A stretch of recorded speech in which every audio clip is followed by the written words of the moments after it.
管线上一双手忙个不停。11月正是苗栗公馆乡水柿的丰收季，一颗颗金黄饱满的柿子削皮过滤，全都等着被做成甜甜柿饼。一台机器可以削8个小时来讲，大概削快1000斤。工厂老板林海明对自家产值了若指掌，每颗柿子从采收到清洗、去皮、烘干。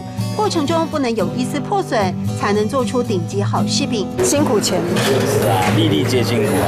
用感情做出来的柿饼被林老板私下昵称为“金黄小太阳”。对大陆低价竞争，他自信满满。我们没有加任何添加物，没有加防腐剂，什么都没有加，只是单纯的把皮削完，把水分抽走而已。下面卖那大陆柿饼的，他们整堆的没有包，也没有冰。上面连个拼啊都没有，你看连拼啊都不敢在上面走动呢，那人还可以吃吗？骄傲展示珍藏5年的极品，满满一层柿霜，清甜又润喉。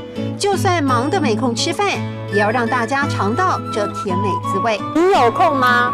客家话怎么说？唔要閒麼？唔要閒麼？唔要閒麼？係無閒哦，講無閒哦。唔要閒麼？唔要閒麼？